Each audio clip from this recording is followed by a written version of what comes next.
Welcome to another episode of Behind the Dreamers. I'm your host, Jennifer Loading, and we are talking to the achievers, the creators, the magic makers, and the dreamers. These are our friends, these are your friends, and they are living the extraordinary.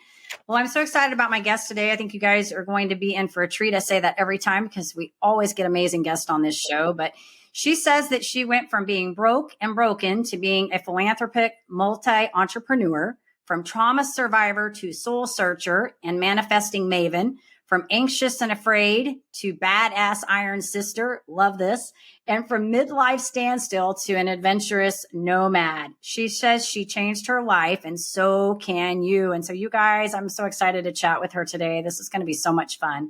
But we do have to do a quick shout out for our sponsors. This episode is brought to you by Walt Mills Productions. Need to add excitement to your YouTube videos or some expert hands for editing? Look no further. Walt Mills is the solution you've been searching for.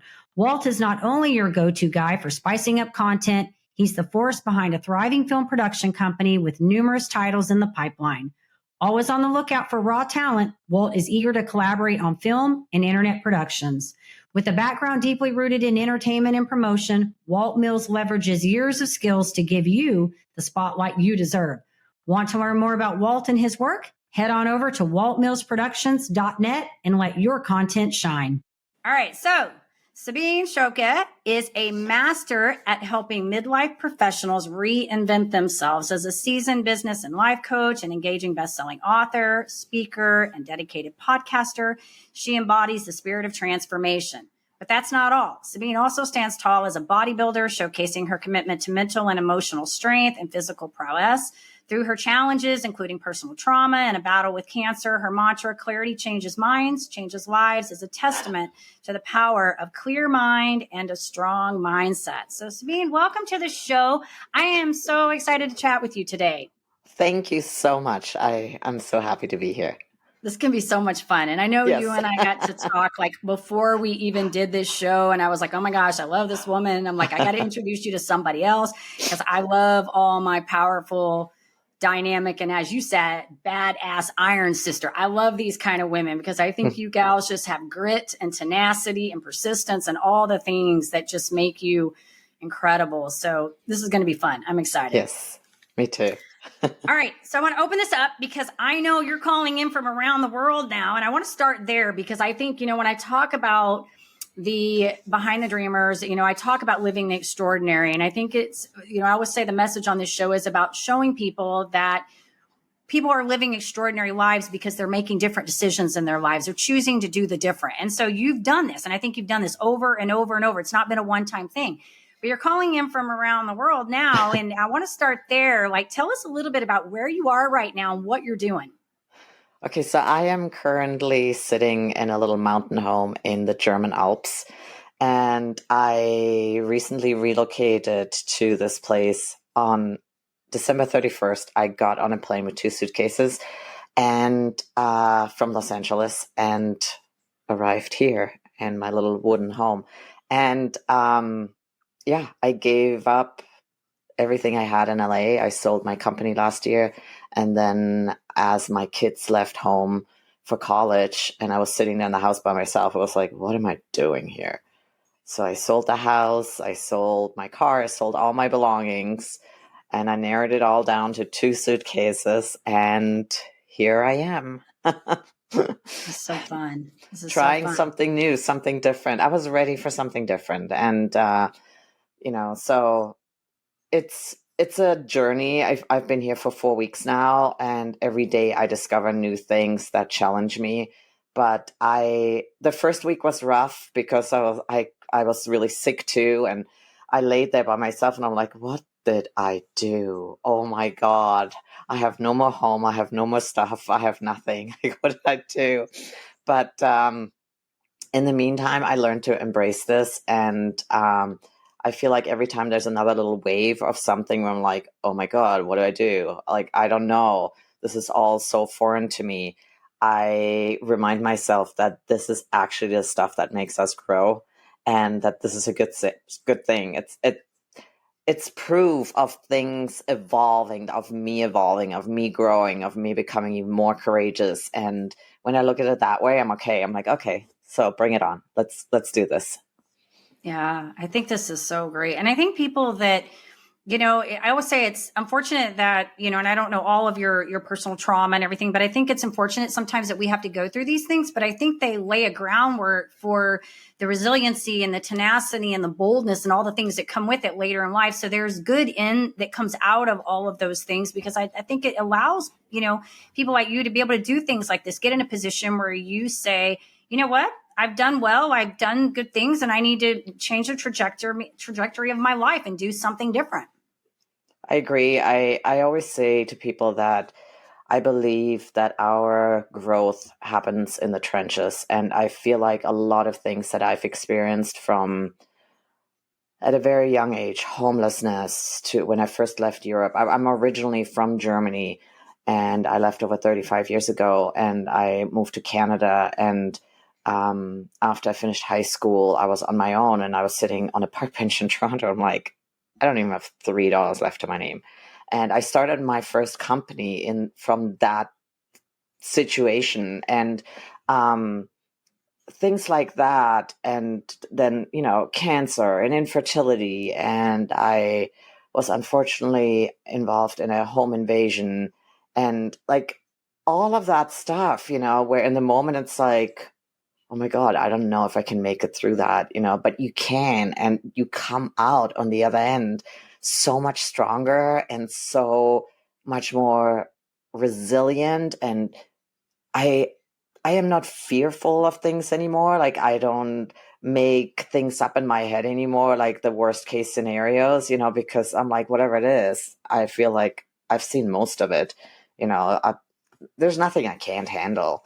So I really think these things need to happen to make us into the people that we are today. And I often look back, and people think I'm crazy when I say I am actually grateful for the things that happened to me, because they've made me into the person that I am today, that I feel like I'm not just courageous and resilient, but I'm also way more compassionate, and I can do the work that I do today with other people, sharing and trying to help other people to, live their best lives, because I am compassionate and empathetic, because I have been in a lot of those situations. Yeah. There's a lot there to take away from that. And I do think that, yes, you do get to a place where I think I can resonate with what you're saying when you say you're able to somewhat, and what I'm hearing, embrace what happened, because it's allowed Right. you to be in a different position to help others and take the good away from that. So I can certainly hear that. And I think there's a lot of people that I talk to that sort of say that too. I've talked to so many people that have had different things like, deaths of spouses, due to suicide and different things in their lives. And, in the moment, it's really hard, but then they come Right. out and they're able to look at that in a different light. They're able to look at the blessing in that situation, what they could take away from that, rather than the badness of the situation itself. So yeah, definitely. awesome. I totally agree with that. Yeah.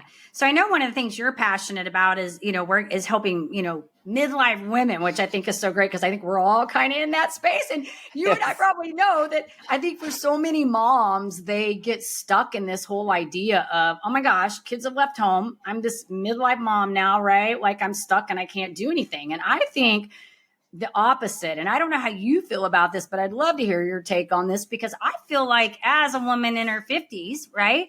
Right. We have an ability, and I think owe it to ourselves to say we can do the things we want to do. Age is only a number. We can do what we want to do if we set our minds to it. It's really just us saying we're going to claim it.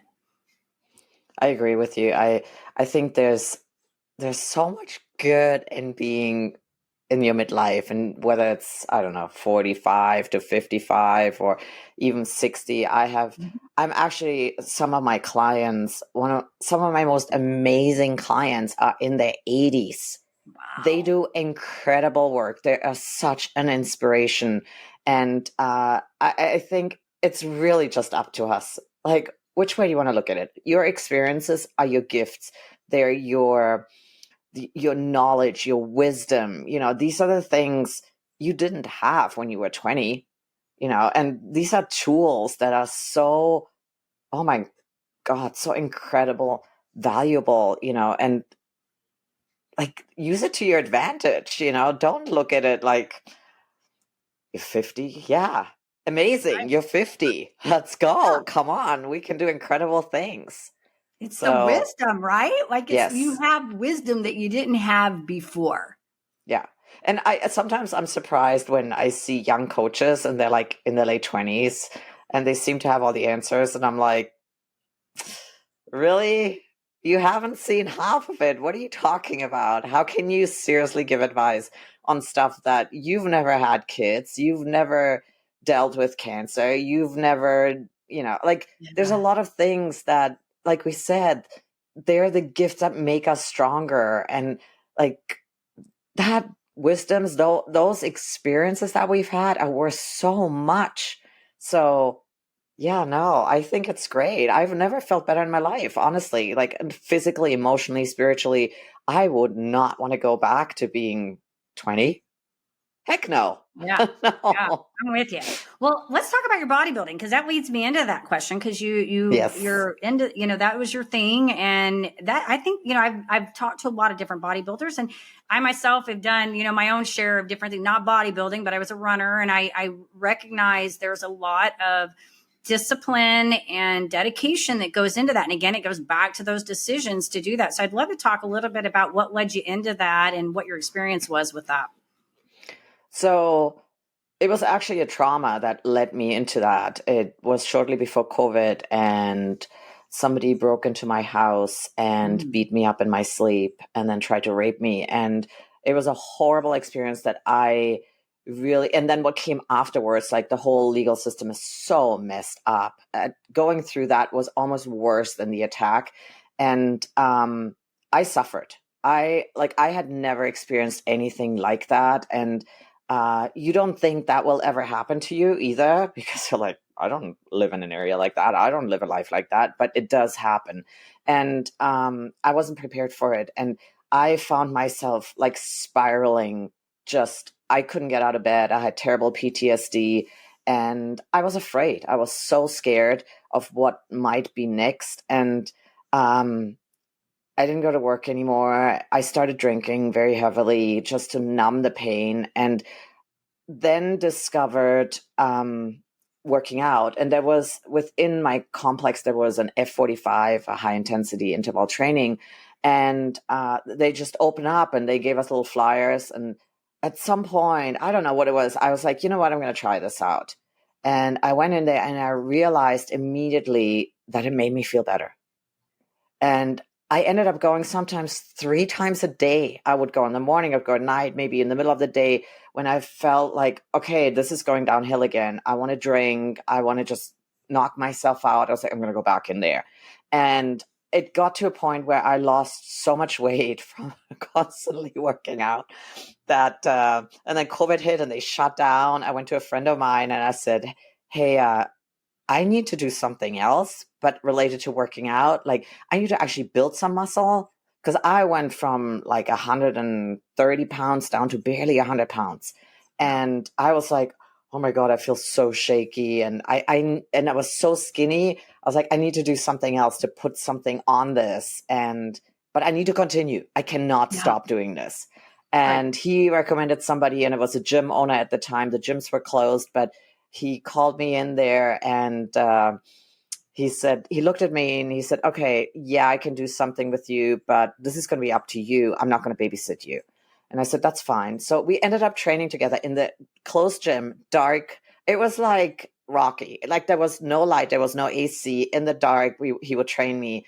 And it was the most amazing experience. And I fell in love with that sport. And for me, it was that. And for somebody else, it might be something else, but I discovered something that helped me not just physically, and it wasn't about vanity. It was really getting my head in order, clearing my head and feeling good. Like the dopamine that kicks in. And I was like, okay, I'm strong. I can do this. And I felt not just physically, but emotionally stronger. And that went on. It went on for the last 4 years. And I got really heavy into that lifestyle of eating healthy and not drinking alcohol and drinking lots of water and working out and that entire community of it all that I honestly believe it saved my life, because I have a really bad feeling where otherwise I would have gone with this. And so yeah, it's been an incredible thing that came out of something really horrible, but I discovered another part of myself that I I really love, and has really helped me, to work through things. Yeah. Wow. What a hard story too. I can't imagine what you went through with that home invasion. I just can't even imagine.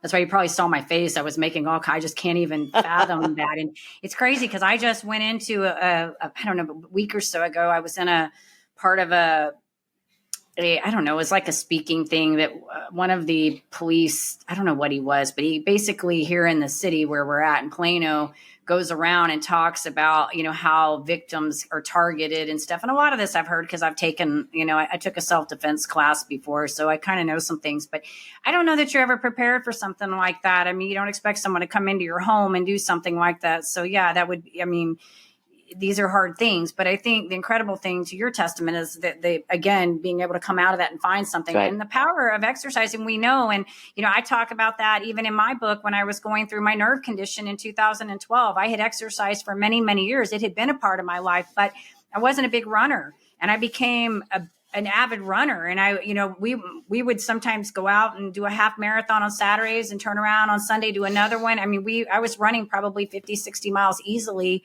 That wasn't sometimes even including a long run, because then I would do a long one on the weekends. But I used it, and I talk about this specifically in my book, that I used it as a way to divert the pain that I was going through. Yeah. And when I mean pain, I don't just mean physically, I mean emotionally too, because when you're dealing with something, whether it's something like you went through or a chronic condition that you cannot get rid of, and you're trying to navigate that, it wreaks havoc on your brain and on your mind and Right. your well-being. And so you have to find tools to learn to cope. So thank goodness that you found that. Yes. And, I'm not ashamed, obviously, to say it, how I was spiraling, because it's a horrible experience. And, yeah, it's just what it is. And again, I have great compassion for anybody who has to deal with any form of abuse, whether it's emotional or physical, but these are the things, like, if we take that first step of saying, let me try this. And luckily I did, let's just try this, give it a chance. Then we have a chance to get out of these holes that, we find ourselves in. And, that first step is the most important step to take, and say, okay, I'm going to try this. I'm going to give this a chance. Entrepreneurs, are you ready to level up your leadership skills? Tune in now for an exclusive offer designed just for you.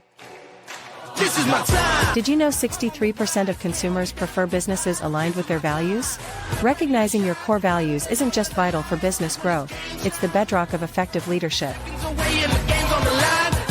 Whether you're a seasoned entrepreneur or an aspiring creator, identifying your core values is a key step in constructing the framework of a successful leader, enabling you to lead authentically, expand your business, and live life on your terms. I never settled on play, putting the kettle to flame. I go 100 all day, foot on the pedal, no brakes. 10, 9, paid on my dues, waited in line, 8, 7. Are you ready to access tools to kickstart your leadership journey?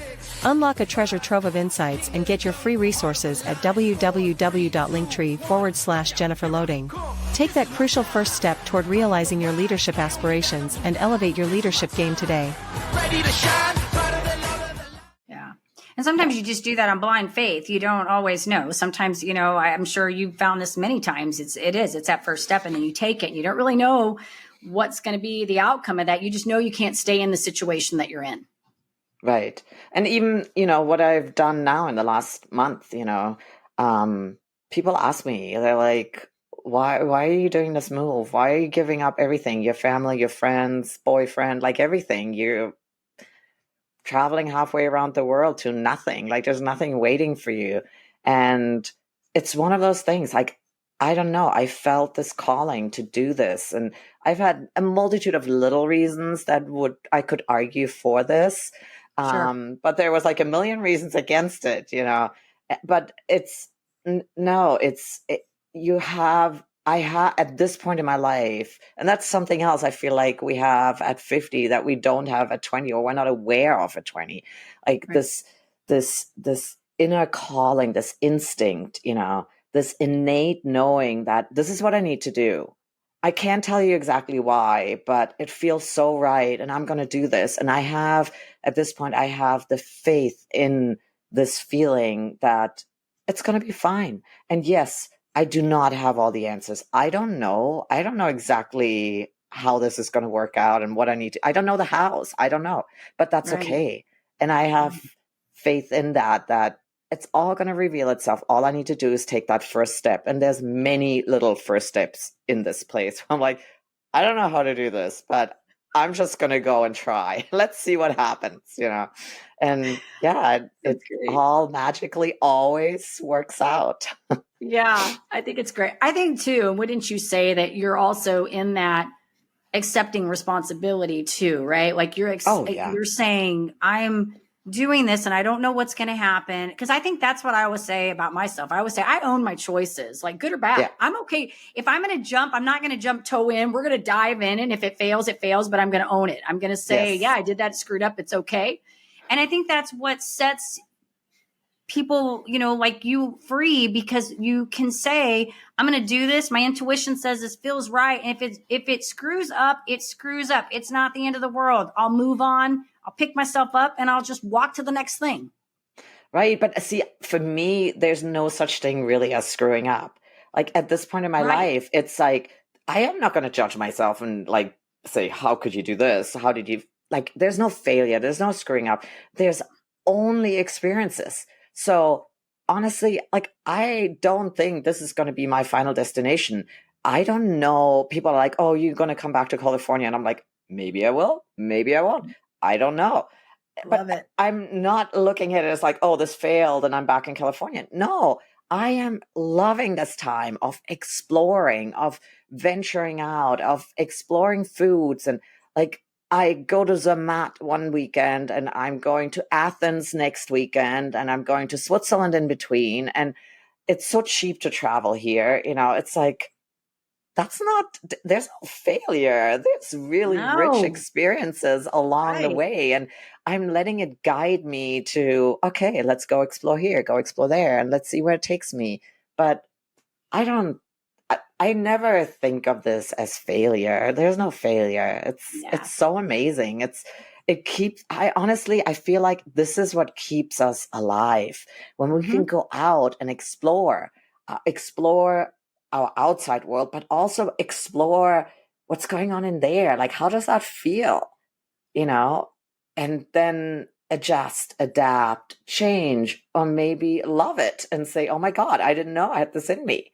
It's such a beautiful, rich way to live instead of judging ourselves and saying, well, you might fail, and then what? No. Right. No, and I agree with you. Thank you for saying that, because I agree with you. That was probably a poor choice on my behalf anyways, because I agree with you 100%. I say everything is an experience. Like, I use that word screwed up because so many people do that, right? Like they say, I failed at this. When no, like you and I think of it, no, you didn't, because you learned something. If you know how to find the blessing in that and pick up the message, then you learn something from it. I think a lot of people sometimes, I don't say a lot, I think some people fail to pick up the message, the takeaway from it. They just say, they beat themselves up and say, I messed up, when you and I both know there's no mess up, really. It was a wrong path, but you needed to gain something from the wrong path.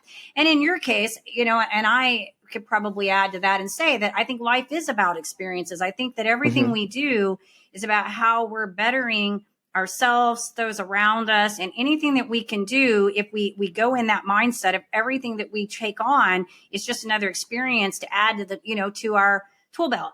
I had a gal. I have a friend here that she worked with my kids. She's an elite runner, was an Olympic trial marathon runner. I have not forgotten her. I brought her on my show in the very beginning. We talked about this. One of the questions was, when you're standing up on the starting line with all these elite Olympic trial runners and you're up there, and I'm getting chills telling you this right now. She's standing up there. These are the best of the best in the running, right? They're trying to try out for the Olympics. what are you thinking? And she's, comes back to, I rely on my tool belt. I rely on what I know and what I've trained for and the experience, all the things that I've done that you continue to take in. So did she make it every time? No, because that's part of it. But she would have never had any of the experiences had she never tried out and was willing to risk not making it, right? So I'm with you. I don't think there are failures. I think there are lessons learned, and we have to just get really good at being grateful for those experiences, right? Yes. And learning to find the message that we're supposed to take away from it. But I like you said it like that, because it made me point that out, because a lot of people do that. We're our worst critics, and we put ourselves down, and we're not very nice to ourselves, but I think we all need to remember and say, wait a second. No, you did make the best choice that you knew at the time for whatever reason. And that's good. As long as things are in integrity with who you are, for me, that's the most important. As long as it's in integrity and I'm like, yeah, I can stand for this. I will stand for my choice. Then the rest, it's just, there's only gain. There's nothing to lose, I love it. And I love that your headspace is, I don't know what tomorrow's going to bring, or if I'm going to go back to California, or if I'm going to stay here. I think that's great. And I think that that's how we have to be open to opportunity and things that come, because our priorities change. We enter different phases of our lives, and we decide, at one point, when our kids are growing up, they're our priority. Not that we don't love our kids when they're older, but when they're younger, our priority is there to guide them and lead them. And then at some point they kind of take off and they're doing their lives and doing their things. And we enter into a different domain where now we have freedom to do other things. And I think that's what's beautiful, is that, when you get to a place where you're saying, I can take in these enriched experiences. I don't know where tomorrow is going to lead me. I may be doing something different, but you're living out your extraordinary. And that's really what this is all about. Right.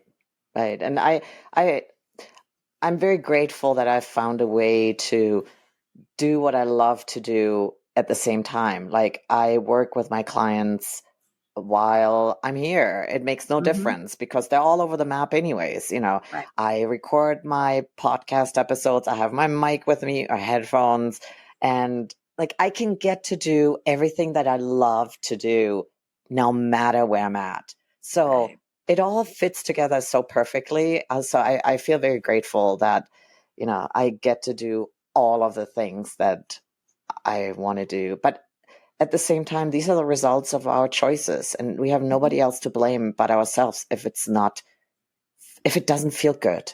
If it doesn't feel good, yes, sometimes, I would have never done this, 3 years ago when my kids were still in high school. I would have never left my kids, but my kids moved on. So now it was, now it was up to me to say, okay, what am I going to do? If I would have stayed in Redondo in California and sat there by myself in an empty house and felt sorry for myself, well, that would be my choice too. It's up to us to take the initiative and say, okay, I'm going to take care of myself. What is it going to be? What do you want?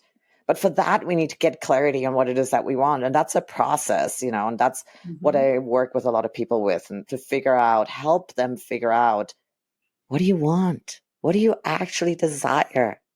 Yeah. Let's figure that out and then go for it. Yeah, that's a hard thing for a lot of people, because you ask them that question, they don't always know, right? Like they're conditioned to think what they've been thought they want. And if they really just start digging in deep, they really start recognizing that a lot of things they're probably doing in life aren't really in alignment with what they really want to be doing, right? And it can be a wake-up call. Sometimes you have these crises, and that's what, says, hey, what am I doing? And why are these things happening in my life? I'm not saying bad things, because bad things do happen to good people. I'm talking about when we have repetitive bad patterns that we're doing, picking poor choice, jobs, men, whatever the case is in our lives, right? These poor choices. We start looking and going, they're not in alignment with who we are and what we want in our lives. And so I love that you brought that up. Yeah. I know it's important. It's the most important step to get clarity on that, in order to achieve your joy, your happiness, you live your dream. Yeah. Okay. Well, I love it, Sabine. What I'd love to know from you, we said so many great takeaways in this today. I think if we were to put the bullet points, I'm going to love when this AI thing goes in and says, take all the takeaways, and we get all the bullets from this, because so many great things. But somebody right now, we talked about, getting clarity, taking ownership, being open to experiences, not looking at as missed goals as failures, but more as lessons learned, right? But maybe one thing that you would leave somebody with, that maybe they're kind of sitting in this place right now where they're going, I want to do something different tomorrow. We've told them to get clarity and take that step. Anything else you want to add that they could do differently maybe in their mindset or in their day, or something they could bring to help them make that step? Well, I think the biggest thing holding all of us back is fear. Because there's really only two things. There's love and there's fear. So it's not love, it's fear. So recognize that. And the choices you make, start to get an awareness for it. Ask yourself and say, okay, what I'm choosing here, am I choosing this out of fear or out of love? And when I mean love, it's not just love for the thing or love for the person, for somebody else, but love for yourself. It's good. So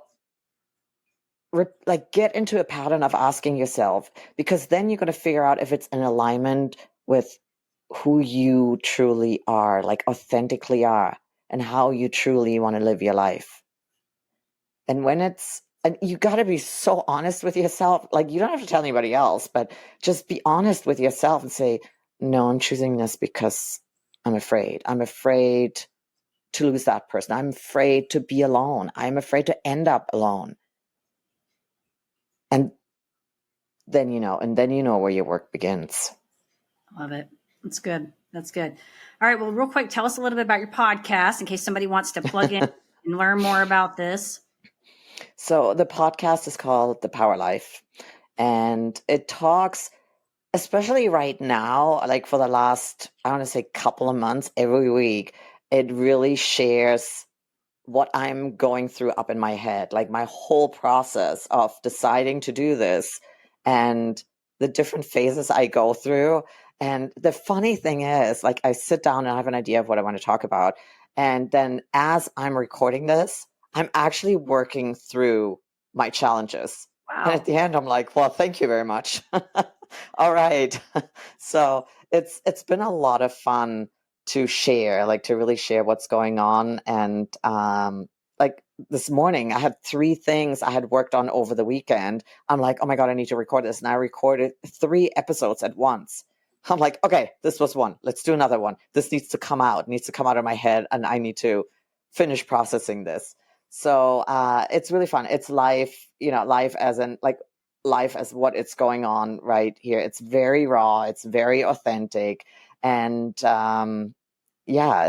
like, I feel like I'm sharing, like I'm talking to you, it's okay. Let's talk about this. What's going on? Yeah. Oh my gosh. So it's me. It's just raw and authentic me. I love it. I love it. And so what website do we send them to? I guess if they want to catch up with you, I'm sure after listening to this, there's going to be some people out there that want to find out what you're doing, follow this story, and see where you end up. Where do we want to send them? So the easiest is my website. It's called thepowerlifecoach.com. And there is links to the podcast, and there's links to my social media. I'm pretty active on LinkedIn. And I've been neglecting a little bit the other ones just because it's been too much work, and with the move and everything. Thepowerlifecoach.com. That's really the best place to get started. You do great stuff in LinkedIn, by the way. And I do think for what you do, because you and I do, similar things in that we're talking about success and all of that. I think LinkedIn is a really good platform. And I love your photos. I love all your stuff that goes in there. So you're doing a great job, in that particular platform. So keep doing your thing. And I go back to this whole badass Iron Sister thing. I love it because I think that it's just embodies you. And I'm excited to see, where you travel and what you end up, along this journey. I think it's fun, and you're in a great place. So I say kudos to you for being able to you worked hard, you put yourself in this position so that you could do this. Thank you. I appreciate it. Yes, it's very exciting. I'm looking forward to continuing to share. Very cool. Very cool. Well, we do want to say, of course, to our listeners, if you enjoy this episode, be sure you head on over to Apple, give us a review over there. You can check us out on YouTube, hit that subscribe button, and reach out to Sabine so you can follow her and keep up with what she's doing and watch, listen to her podcast. It sounds like a fun thing. And I was going to say to that point, Sabine, that sometimes us talking through the things is how we work through the things, right? So yes, kudos we do. to you for being raw and authentic in that one. Yes. And as I always say, in order to live the extraordinary, you must start. And every start begins with a decision. You guys take care, be safe, be kind to one another, and we will see you next time.